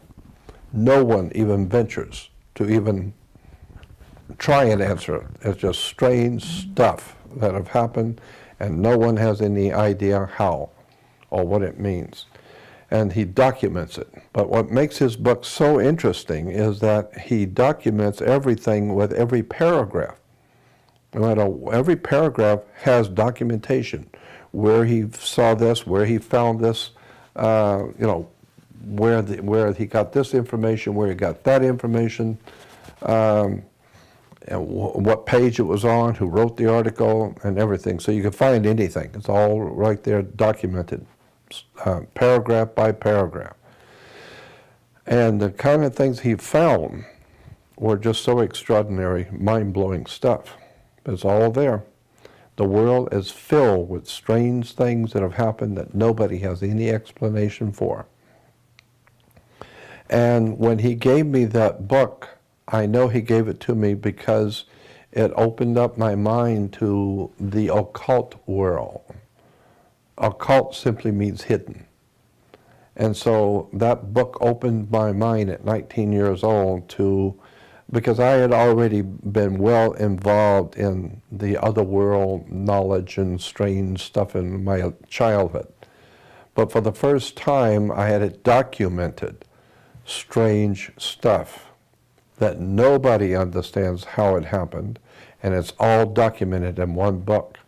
And that I believe he gave me that book to get me started in realizing that the world is far stranger than you imagine. Far, far stranger. I like that one quote of the astronomer, I think it was, who said the universe is not stranger than you imagine. The universe is stranger than you can imagine. That was the great British astronomer and physicist Sir Arthur Eddington. Incredible quote. That's exactly right. And when you read Charles Fort's book, you think, wow, this stuff actually happened, you know, and it just defies your imagination as to what all of these incidents. And so to get me interested, he said, let me give you an idea about what's in the book. And it's a big, thick book, and he just opened it up, just nonchalantly opened it up to a page. I now know that it was not nonchalant. He knew exactly what he was doing. He knew exactly how to get my attention. It's otherworldly how he knew my psyche and my spirit to get my attention. And he says, let me read you something. And the first thing he read me was about a city, a little town, a small town in California, mid-California, back in the 1860s, I think, 1870s. And it's happened to that little town 2 or 3 times in that same town on a clear day, and a sunny, clear day with no clouds in the sky, enormous boulders, tons and tons of boulders would fall out of the sky on a clear day. And they had newspaper people there reporting it. The townspeople saw it. But the thing that made it interesting is that the boulders were like, you know, some of them 2 and 3 tons apiece, falling out of a clear blue sky. But they didn't fall at the normal rate of speed. It took all day for them to come down, all day long. They come down slow. And when they hit the ground, they would bury themselves in the ground where they normally would at normal speed, and the dirt would fly up very slow, all in slow motion. And the whole thing was, you could sit and watch it all day long. It was all in slow motion. But when it was when the rock had finally settled, it would be exactly where it would have been normally, and it would be exactly the way, you know, what would have happened normally, but it took all day for it to happen. So it was obviously a time warp, that these things were coming from somewhere out there in a time warp and hitting this little town. It's happened 2 or 3 times to the same town. And it's documented, it really happened. And if a house or a car or something was in the way, it's too bad, because this thing is just coming down and would just crash right through the house, crash through the car, whatever, and there's nothing you're going to do to stop them, because they're in another time warp. And how do you explain that? Nobody could. But that's just, and then he looked at me, he said, that's just one story. And he said, here's another one. And he just run through the book and found another page and read another paragraph. And the second paragraph was even stranger than the first one. And he read me about 3 or 4 different paragraphs. And he said, do you see what I'm talking about? And I said, yes, I love this book. I love this stuff. So he said, I'm giving it to you. Go read it. And so I started going over to the house. Sometimes I'd go over in the evenings after work. I'd go over and sit and talk with him, and he would tell me all kinds of strange things about what it's like on other worlds out there, and who's here on the earth, and where they've come from, the different alien life forms, where they've come from and why they're here. Do you remember anything about what he told you? Yeah, well, we used to go up to Palmdale 2 or 3 times, he and the 2 girls and the wife and myself, and those were incredible, precious times. The girl would come over and said, we're going up this morning, come with us. And I'd go over there, and we'd all go in his car, and we'd go up in the desert, about 50 miles north of Los Angeles, up in the high desert, and it's way out in the desert. And the girls would go with their mom, and they'd be wandering around the desert.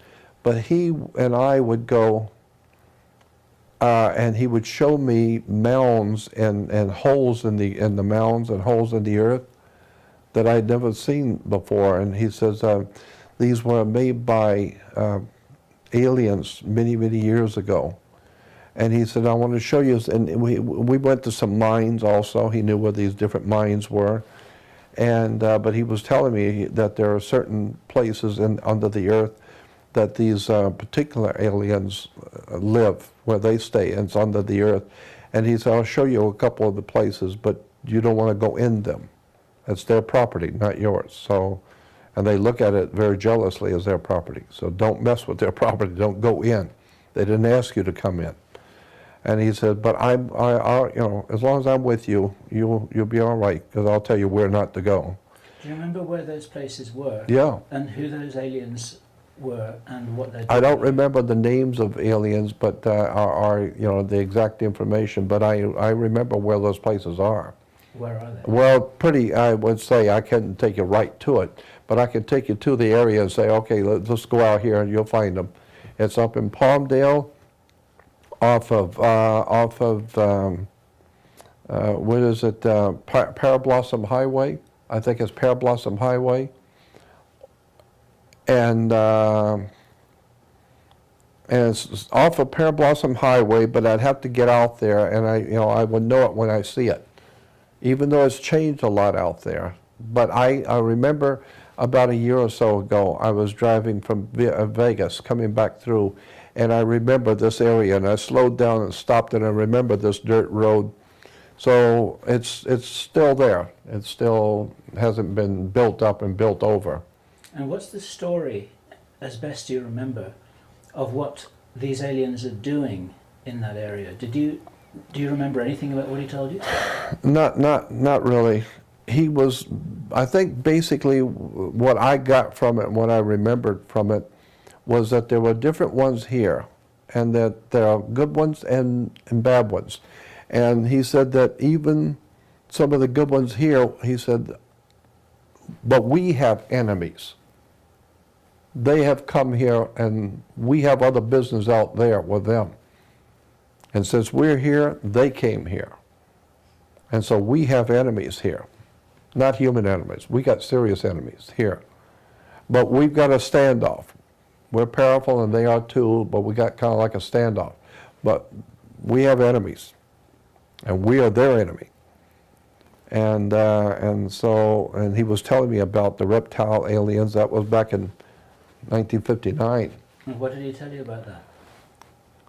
I don't remember in specifically, but I just remember him talking about reptile aliens, and I really didn't comprehend what he was talking about exactly. It was such a strange concept to me, reptile aliens, at 1959. I don't even know what he's talking about. But the one thing that stands out in my mind above everything is that I knew that this man was absolutely of another world, and I connected with it. It was as if I wasn't that I understood it and was into it. No, this was part of me. It's part of my person, who I am. But he was initiating me into a secret of who I really am. And I felt it. I just felt I'm part of him. I know now who I am, and I know that I'm not of this world. And that was just an overwhelming feeling I had. I just loved it. I loved being around him, because when I was around him, I was in my world. I was with my people, so to speak. And God, it was an incredible experience being in his company. And one day I went over in the morning, it's on a weekend morning, I went over to see if he was going to go anywhere, and he was gone. They just left. The house was empty, the doors were all open, windows were all open. They were just gone. Never to see them again. And she didn't come and tell me she was leaving. Only 2 blocks, she could have told me she was going. And it was like my family. They left me, they're gone. And I walked home so dejected. I couldn't believe my family, this wonderful association, this wonderful man that I know, and this family, and they're all gone, and no one said anything to me. And I often wondered, whatever happened to, why did they leave and never told me? But now I look back on those years, and my gut feeling is, he did what he was supposed to do. He did what he was supposed to do, get me started.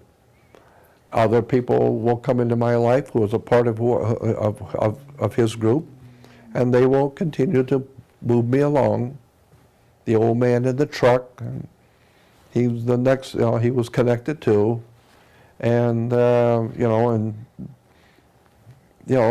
these different people I've met and all these strange things, they were part of the same group who were just kind of around me, and every time I need a little encouragement, they'll pop in at the right moment and give you another mind-blowing experience, and then they'll move on again. So it's like they're moving you through life, but watching you. Some people watching this video now may have already seen my interview with Freedom Central in November 2009, and I don't want to steal your thunder here by jumping in with my story, but just as a very brief summary, in that interview I told how back in 1984, 1985, which was when I was 31, 32 years old, I had a girlfriend who I began to realize after a number of years wasn't an ordinary human being. And she left me out of the blue. And what triggered this little story here was your going to their house and being devastated when you discovered that they'd gone. And I was devastated when my girlfriend left me. And she told me, she said, and this is not usually how people end a relationship, she said, "My purpose in your life is complete," she told me. I had no way of handling that. I had absolutely no way of handling that at all. I was devastated for quite a long time. Now, of course, I understand it much more clearly in exactly the way that you've presented it, which was that there was a coaching and a mentoring and a guiding going on. I needed that catalyst, that catalytic experience. That's right. At that stage in my life, in order, let me start that sentence again, without which I might not be doing what I'm doing at the moment. And it's Precisely right. It's the same with you. Exactly. And probably like you, I've heard these stories from many people all over the world, and while none of them are identical, many of them have the same theme. Mm-hmm. I assume that you get people writing to you about Oh this yeah, stuff as well. absolutely. Sure have. So that's why I know that I have a connection with him and with something greater that's out there. That I know. That's what has led me all of my life, in spite of everything that has happened to me and all the setbacks and all the tragedies and all the horror stories that's happened to me. I have always known that there is something out there, and it's watching you, and you are just merely a part of something otherworldly that's going on. There's something else going on here on the earth, and it's not of this world. And whatever it is, it could be aliens, it's probably alien life forms, but somebody else is in charge. That's why I have said, and we've talked about this before, I don't mind letting someone else guide my life. I don't mind that at all. And another analogy that I could offer here, not wanting to trivialize it, but it's like if you're a football player, and I know what you think about ball games, but some of the people here watching this video might appreciate the analogy, it's like a tough ball game, and you're out there on the football field, and you're getting slammed into, and you're getting winded, and you're getting knocked down, and you're getting bruised, and you wish that you weren't there, and you're having a tough time, and you think, God, this is a game, I'm not really enjoying this game anymore. And then during the break in the game, you go and talk to the coach, and then the coach reminds you what it is that you're doing and why you're a valuable team player and how come you're going to win the next game because you won the last game, and this one's tough, but you haven't lost it yet. You know. Yeah. Then it kind of gives you a whole new thing. When this game goes back, you're ready to go back in and do it again. That's right. Yeah, you're right. And I'm not trivializing this by referring to the concept of games, but if we see it all from a higher level, then when we're in the game, it feels like it's life and death. You're At right. the end of the game, you think, hey, that was a good game, let's go and have a beer. Yeah, You know. you're right. And Yeah. for me, that's a concept that works quite well. Yeah, I think you're right. My feeling is you're right. That's exactly right. Somebody's watching, and the higher authority, when it sees that you need it, which is kind of slipping now a little bit because you're human, and they give you a little picking up to remind you who you are and what you're here for. Did I ever tell you what happened to me in New Jersey when I went back to do the ABC network show? I didn't tell you that, did I? So far, it doesn't ring a bell. Okay. Tell it anyway. It doesn't matter whether you told me. I did a radio show in Los Angeles. My first radio show I had ever done as a interview. The first time I was ever interviewed on radio was Tom Likas. Tom Likas in LA, very famous talk show host. And Tom Likas called and wanted to be on his show. Well, I was a very famous talk show host. You get on his show, you've been somewhere. And it was on one of the biggest stations in town in LA, and he was the biggest talk show host at the time. So I went on and I did a 2-hour show with him. It was the first time I was ever on radio doing an interview. And I got such an enormous response from the audience. But one guy called and said, Jordan, I live in New York. I'm the producer of the Bob Grant show on ABC Network in New York City. He said, would you come to New York and do what you did on Tom Likas' show, come to New York and do it on ABC Network? And I said, yeah, I would love to. Since I don't know what I'm doing anyway. And so I went to New York, and I was, but when I got in, I was on a Sunday morning, I flew into New Jersey. And they had me have a hotel room in New Jersey at the airport hotel. And the next day they would have a car.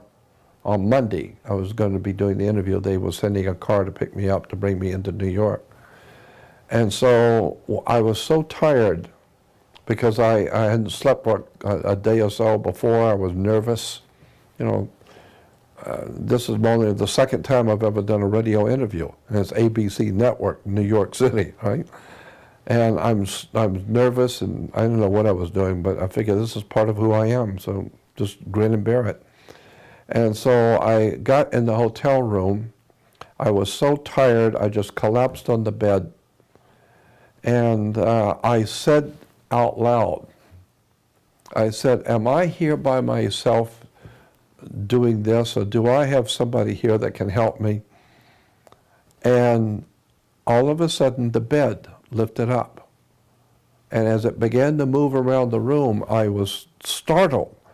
The bed's floating around the room, and it floated over toward the window. And I remember thinking, if it hits that window, I'm jumping off this bed. I am not going out the window with this bed.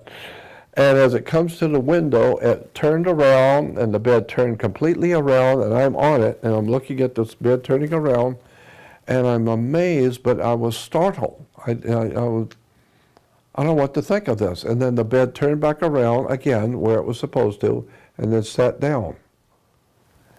And I thought, and I said, thank you. And I guess that's all you can say. You better just go to bed and go to sleep. And I just laid down and thought about what in the hell did I just experience? This bed floated around the room and then floated back into place and sat down. And I was so tired, I just thought, Well, they didn't hurt me, so I'm going to go to sleep. It sounds like the coach in your football game has got quite a sense of humour. Actually. Yeah, exactly. Am I here by myself? No, the room is filled with things you just don't know. You don't see it. So they moved the bed around. I swear that it just scared me. It was such an experience having that bed move me around the room. It was incredible. In answer to your question, you never told me that. I always get a answer. That's fabulous. The most extraordinary thing I think that's truly off the wall that happened to me, and I've had so many things like that, I'll tell you, but this really happened. As crazy as this sounds, this actually happened. I was spending a long weekend at a friend's house in Los Angeles up in the canyons. He had a home way up in the canyons in the mountains overlooking Los Angeles. And I had a young friend of mine from Orange County that was friends with the owner also. And so he said, well, both of you guys come up and hang out for the long weekend with us, with the family. So we did. So he gave us the top bedroom. It was a 3-tier home up in the canyons, way up in the mountains, overlooking LA. And so we had the top part, which was a big, huge bedroom and a pool table and all kinds of stuff up there. And we were staying there for like 3 or 4 days. Well, we went out at night, and there was a ladder on the roof at the top part. So we took some pillows out and some blankets, and we went up and took a couple of beers with us, and we'd sit up there and laid out there under the stars at night, just my friend and I, and talking and chatting about stuff. And I got to talking about God and the spirit world, and I have no idea why I did it. But we were both sitting up looking at Los Angeles, beautiful lights of the city, and we're sitting up on the roof, and for some reason, I said, God, if you are hearing me, would you have a meteorite hit this mountain here? And when I said that, a meteor went boom and hit the mountain. And he was shocked, and I was shocked. And we both looked at each other. And for a moment, we tried to realize what just happened. And I said to my friend, and I looked at him, and he says, what did you just do? And I said, I don't know. I don't know why I said that. And it happened.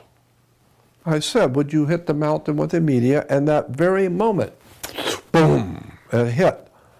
And all the lights on the Box Canyon, all the lights came on all the homes because the ground shook. And people came out with flashlights up on the hills. You could see them, and people were scared. That mountain was shook. And I sat there and was amazed. Why did I say that just a few seconds before it happened? That is truly amazing to me. And I have no idea in the world. It's one of those freaky things that there's no explanation for. I don't know why I said it, and I have no idea why it happened the way it did. It was truly extraordinary. The young man that was up there with me still lives in Las Vegas, and we talk about it from time to time. It's just strange stuff. Did I tell you about my friend Bob Leeds? I have an older friend named Bob Leeds. He's a big shot in the motion picture industry. Well, that's a long story, but there's 2 parts of the story, and it's very long. It's like that other long one. But anyway, Bob Leeds, I'll tell you the short version. Bob Leeds is a good friend of mine, but he was a very well-placed Jewish guy in the motion picture business in Hollywood. And he and I were dear friends, very close friends. And so Bob called me one morning, on Saturday morning. He said, I'm going to take you out to breakfast. Let's go out to breakfast. I said, okay. So he said, I'm going to take you to any place you want to go in San Diego. It's my treat. And so I said, great. So he said, any place you want to go, we'll go. I said, okay. So he comes by and picks me up. And God, I love Bob. Bob was great. And so I said, I want to go to, what was the name of the town just north of San Diego? It's a little Mexican town north of San Diego. I can't remember the name right now. I'll remember it in a minute. But it's a little dippy, little nothing town north of, and he said, no, what I had in mind was going into downtown San Diego to some really nice place. And I said to him, I said, you said I could go wherever I want to go. He said, that's right. I said, well, that's where I want to go, to this little dippy little town north of here. And he said, there's nothing there. And I said, that's where I want to go. He said, okay, so we go there then. So we get on the freeway. It's about a 20-minute drive. And so as we're driving, we were talking about stuff. And we got on the subject of people that we would love to see again, people we've known in the past that we'd like to see again. And I was telling him a couple of people I would love to see in my life again that I've lost track of. And then he was telling me, he said, well, there's two people that fit that for me. He said, there's an old Native American Indian chief, Native American Indian, that I grew up knowing, and he was like my second father, and he said, I loved him, and I would give anything in the world if I could see him again, the family again. And I don't even know if he's alive. And he said, the people that knew him and knew me, I've asked them, and they don't even know where he went. He's gone. Nobody knows. And he said, that's the one man I would really like to see, is that old Native American Indian and his family. And he said, the other guy was a guy I went to school with and grew up with. He became a Mormon, and he became very wealthy. He's a real estate developer, construction. And he said, but I've lost track of him, and he was one of my dearest friends in my life. And I've lost him too. I don't know where he went. Nobody that knew him knows either. So those are two people I'd like to see. And so we were talking about other things. So we get off the freeway, and in this little Mickey Mouse town, and we're driving through the city, and there's no place to eat except IHOP, International House of Pancakes. Well, they're everywhere. And so I said, oh, well, there's an IHOP. Let's go there. That's where I want to go. And he says, Jordan, I was going to take you to a nice restaurant in San Diego, and you come up to this little town to go to an IHOP? And I said, that's where I want to go. Come on, you said I could go. That's where I want to go. He said, okay, we'll go to IHOP. So we pull in and we park, and we go in, and the place is crowded because it's the only place in town to eat. And finally they seat us, and when we're sitting down,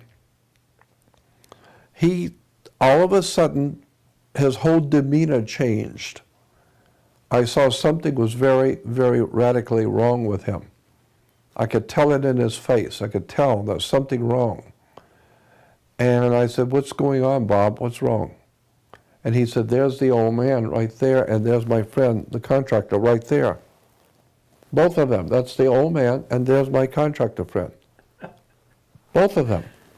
And he said to me, I don't know how you do this, but understand from this day forward, I believe you are somebody. I have never seen this. I just got through telling you I wanted to see these two people, and out of nowhere we come up here, and here they are. So you've sold me. I don't know who you are or where you've come from or what you're doing, but there's something strange about you. And so I was amazed. And he had like tears in his eyes. He got up, went over and sat with the old man, and then his buddy saw him. He goes over there, and they're all sitting around the table talking. I don't know what's happening. I didn't know. I just wanted to go to IHOP. So That's a lovely story. That's a beautiful story. incredible. Beautiful story. And he had like tears in his eyes. He came back, as we were driving home, he said, I don't know who you are, and I don't know how this happened. But as far as I'm concerned, I'm never questioning anything again.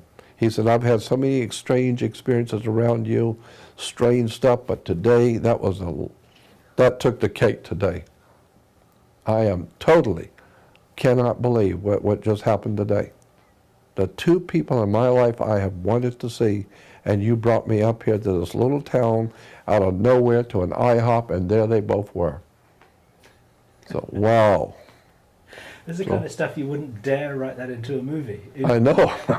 That's right. It'd be thrown out, you know. Be thrown out as the... Yeah, Bob Leeds. Bob Leeds. A wonderful story. And thank you. You said that...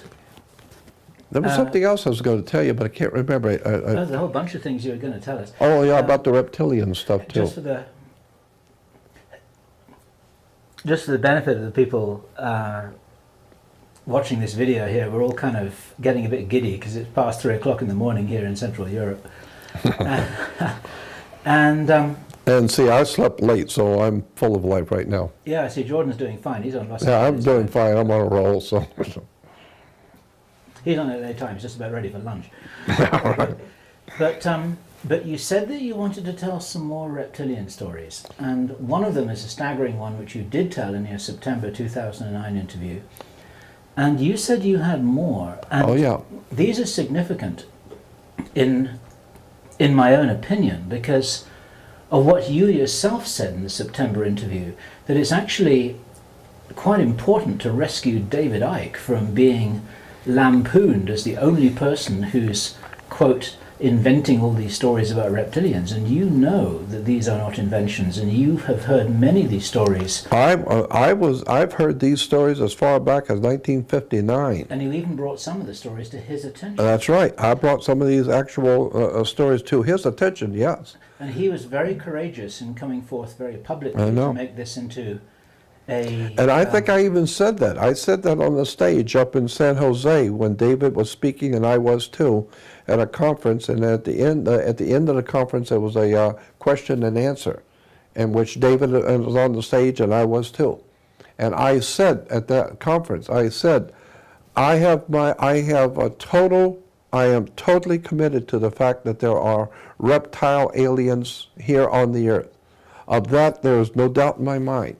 But it's not because David Icke is saying so. I've known this long before David Icke ever came into the picture. Many years ago, I have had many different stories told to me by very powerful people, people who are well-grounded, highly intelligent, well-respected people over the years have told me of their personal one-on-one encounters with reptile aliens. I have to believe when that many people, that well-grounded, intelligent people tell me things like airline pilots, bankers, real estate executives who are telling me their personal one-on-one experience with reptile aliens, I have to assume there must be something to it. Well, it's very good of you to publicly take some of the pressure off David, because David has been ridiculed for this, so let's all be ridiculed for this. More people will come forward with their stories. There's no doubt in my mind that they are here. Because it's one of the most important stories on this planet right now, and people need to know, whatever the truth is. People need to know. And I'd love you to tell some more stories which you believe are authentic, that have been reported to you, to add to the chronicles. I was doing a radio show. I was being interviewed on the Lou Epton show in Las Vegas many years ago, quite a few years. I'm thinking maybe 89. I think it was 89 or 88. So we're talking quite a few years ago. And Lou Epton at that time, dear, dear friend, Lou Epton, I love him dearly. He was a very, very wonderful man. He's still with us. He's in Las Vegas, retired. But he had a major top show in Las Vegas during the morning talk show. I have one at nighttime talk show. But but I was in Los Angeles, and Lou called me to do an interview. And that was a 2-hour show, and back in '88, I think it was. But anyway, in the process, I brought up the subject of the reptile aliens and my belief about the reptile aliens and what the ancient peoples of the ancient world, the Babylonians, the Sumerians, the Phoenician Canaanites, the Egyptians, especially the Sumerians, all the ancient peoples of the world talked about the reptile aliens. And so I just brought that up in passing, that I think that there are reptile aliens here. I've heard too many stories, and then I told some of the stories that I had heard. Well, after the program, I got a phone call from a guy who later on I found out is an extremely wealthy businessman in Las Vegas. He buys and sells hotels and commercial properties in Vegas, and he was the biggest there. And he said to me, he said, "Jordan, we listened to Lou Epton. We love Lou Epton. So in the office in the mornings, we listened to Lou Epton on the show." And he says, "But this morning, when you came on, we got so interested in listening to you that everybody just kind of quit work for a little bit and was listening to you." And he says, "And when you mentioned the reptile aliens, it shocked us." And he said, "I'm a Christian, and I have 5 men who work for me in my office, and they're Christians, and they all belong to the same church. We all go to the same church, and all 6 of us are in the office, and we were hearing you today." And he said, "When you mentioned reptile aliens, I had to call you and tell you, we're Christians, but every year we go somewhere in the world on vacation, and my company pays for everything." And he said, "So I take, and all 6 families go together on a vacation somewhere." And he says, and last year, now this was like in '88, so he's talking about '87. And he said, last year we decided to go camping for a couple of weeks in Colorado. And he says, we were up in the mountains and we broke camp one morning, and we walked up to the top of this mountain. We were almost there anyway at camp, and then the next morning when we broke camp, we walked up to the top of the mountain to look over the lay of the land. And he says, out in the valley, we could see that there had been an area that had been cleared away. It was like a round area that had been cleared away. And there was a circle of people out there, and they were all wearing robes, and they were all holding hands and swaying back and forth, singing and chanting. You could barely hear them. But he said, but it was very quiet where we were. We could see that there was some kind of a ritual dancing or swaying back and forth in a circle. They were all holding hands. And there was obviously somebody in the middle, like a priest or something in the middle. And he said, this is out in the middle of nowhere, that these people are here with this thing that they're doing. And he said, we're up here in the mountains looking down on them. And he said, while we were standing there looking at them, all of a sudden, a second figure popped up out of nowhere. But it was bigger than the man that was in the middle. It's in the middle too, but it's much bigger. And it pointed up at us. And he said, and all the singing stopped, everybody stopped and pointed. And he said, we knew we'd been had. And he says, we didn't know what was going on, but whatever it was, it just popped in out of nowhere, pointed up at us, and everybody is now pointing at us. And he said, so we figured we better just get out of here. He said, when we turned around, it was standing behind us. That thing which was down there was already behind us. That's how quick it moved. He said, when we turned around to run, there was a reptile alien standing behind us.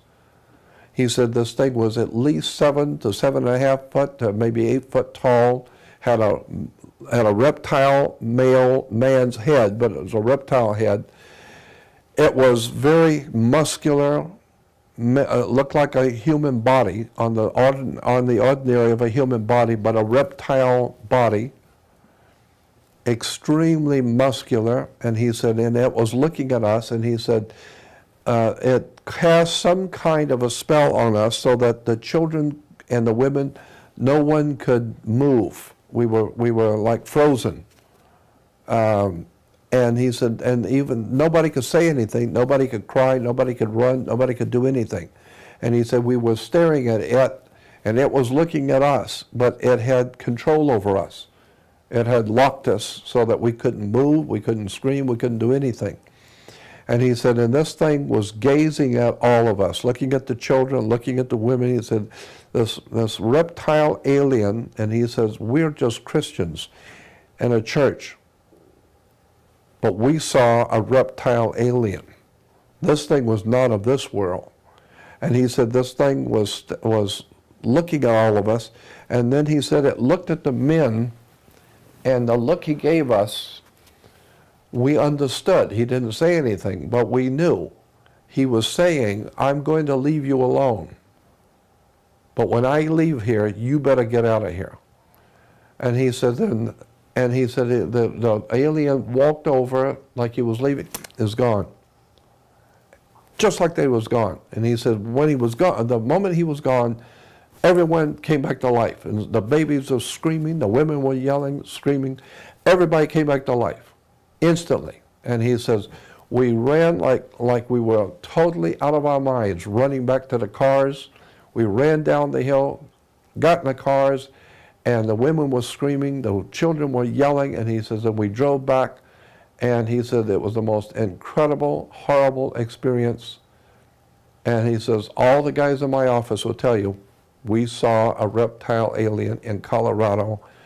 So when you're talking about, he says, so when you're talking about reptile aliens in the ancient world, I got news for you. There's one we know for sure in Colorado. We saw him. And he said this thing ran back and it went so fast, it was just, it's gone. But that's how fast it came up behind us. We knew that we'd been spotted, we turned around, and it was too late. It's already standing here. And he said, so when I hear tales now about people who have seen reptile aliens, I got to tell you, there's 6 families here. We all belong to the same church, and I will guarantee you, we saw one. You can bet on it. So, and this is and I found out because I started asking questions when I was in Vegas about this man and his company. And yes, he's a very wealthy man and a very, very big company, well known in Las Vegas for buying and selling the hotels and big properties. And he said, yeah, I'm just telling you what happened to us. And my suspicion, which may well be yours as well, say it again. My suspicion, and it may well be yours as well, is that for every person who comes forward and reports a story, there are 100 others who don't. Oh, I'm probably right. You're probably right. Maybe 1,000 others who don't, because who's going to come forward publicly and say a story like that? Not many. Yeah. And one of the reasons, of course, why I want to encourage you to, why I have been supporting you in coming forward to tell the stories, not only to support David Icke, but it's to support other people to have had these experiences, because I suspect that they are fairly widespread and nobody wants to talk about it. Well, you're right. That's my guess. Did you ever talk to Dr. Roger Lear about his case up in Bakersfield? I don't believe so. I know Roger Lear, yeah, and he's a very good man. I don't think I know about the Bakersfield incident. Tell me about it. Well, I'm just trying to remember the story basically. If he were here, he would give you the real dope on it. But I'm just remembering the basic story is that there was a guy up in Bakersfield who is a fire investigator. He's a fireman investigator for the fire department. And he has been having reptile aliens coming into his bedroom. Him and his wife have had reptile aliens, he says, were coming into his bedroom. They didn't harm him, but he said, he was telling Dr. Lear, because he called Roger Lear, because Roger is noted for his work with aliens and implants. And implants. And so Roger went up to see him, and this guy's with the fire department as an investigator, arson investigator for the fire department. And he said that the guy was saying that at night him and his wife were in bed, and the wall facing them became like water. It looked like water, and reptile aliens walked through. And when they came through, then the wall came back up to a wall again. And he said that they stood there looking at him and walking around the room, and he said we were so frightened out of our wits. We're just watching these reptile aliens walking around in the bedroom, and he said then we feel this strange feeling again, and the wall becomes like a water. And I think it's interesting that that's the way, you know, what is it, Star Trek or whatever it is, the wall looks like water. Well, this is a long time ago. This guy was telling, this is a long time ago. And and he said the aliens will walk back through again. So he said, so what they decided to do was they got a towel, large, big towels, which were the same color as the carpet. And I'm just trying to remember all of this from the experience, but they glued on the back or taped on the back aluminum foil, about 6 or 8 sheets of aluminum foil over and over on top of each other, and taped them on the towel and then laid it back over. So the idea was is that anything coming through that wall will not see the towel because it's the same color as the floor, and will walk, and the impression will be on the aluminum foil to prove that there was something in that room. And he said, and sure enough, these things come back. On a few days later, they came back and walked through and walked around and looked at him and her in the bed, and then walked back over and walked back through the wall again. And he said, I've got them. They stepped on the carpet, on the towel. And he said, yeah, and they pick it up, and you could see the imprint of the foot, the 3, I think he said there was like 3 fingers on the foot. And yet there was a piece of the nail was caught in the carpet. And they took that piece of nail and they called Dr. Lear and showed it to him. And they've had that little piece of a nail sent to, I don't know, Los Alamos or one of those big research laboratories, government research labs. And they said that this was, it was still alive. It was still living. It was a living tissue, and it was still alive. And that it was seemed to be growing. When they got it, as opposed to where it was now, it's grown in length, so it seems to be growing, even though it's not connected to the body. It's still growing. And so that's just one more story about a reptile aliens. Did they get any analysis of what this... was this in the days of DNA tests when they could... Well, yeah, you know what? He was just telling me this off the cuff, you know, and he didn't go into much, because I guess we were talking about reptile aliens. He said, well, you know, I'm just having some investigation of something's going on right now up in Bakersfield.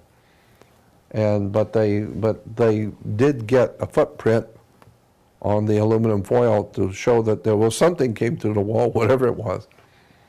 So these are, yeah, you're just confirming that these aren't apparitions. They're physical. These apparitions actually have weight. They have weight. Yeah, they have weight because they came through the wall, and their imprint is on the aluminum foil. Yeah, and they have some kind of interdimensional capability. Exactly, they have interdimensional capabilities that come through and walk back into. You may remember that in the Project Avalon interview with you in September 2009, I believe I shared the story with you that was told to me by Barbara Lamb. And Barbara Lamb... I know Barbara well. ...is a very lovely lady. Yeah, very. Who is a counselor and a supporter to many people who've had very strange ET experiences. And she told me how a reptilian alien had appeared out of nowhere in her bedroom and had silently held her hand for 2 minutes before it disappeared again, looking into her eyes, communicating with her that it was friendly. And it had been specially bred to interact with humans to give them the message that not all reptilians were hostile and meant harm. And this was this being's purpose, and it communicated with Barbara in that way. And so, just to confuse the issue further, I feel honor bound to report that little story too, because we mustn't let our prejudices get the worst of us. No, you're right. And with that little anecdote of my own, or with Barbara's, let us say, I'm going to very gently close this down, because we're now at the end of our third hour of tape. It is 3:45 in the morning. Even Jordan's getting tired. I'm exhausted. We both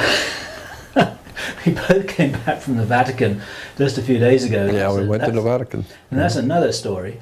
And poor Jordan doesn't even know if he's going to be able to get home or not, because we've got a volcano in Iceland that's doing its thing. Because the whole solar system is going into something or other that's activating the Earth. And that's another story too. So it's all happening around here. And in the closing seconds of this tape, Jordan, I want to thank you so much for putting all of this on record, because we haven't been talking about the Illuminati and the New World Order this time, but we've been talking about a different area which is possibly even more important in terms of sketching out the big picture of which we here on planet Earth may be quite a small part. And my own conviction is that you have certainly had an important role here, not only to reveal occult knowledge that has been kept secret from us, but actually to be a communicator about all these subjects, because they're all connected. They're all connected. Absolutely all connected. Understand it all. Yeah. And we're into the closing seconds here. I feel like I'm just about to be whisked off the stage, and I want to thank you again on behalf of the hundreds of thousands of people who'll be watching this. So thank you, Jordan Maxwell.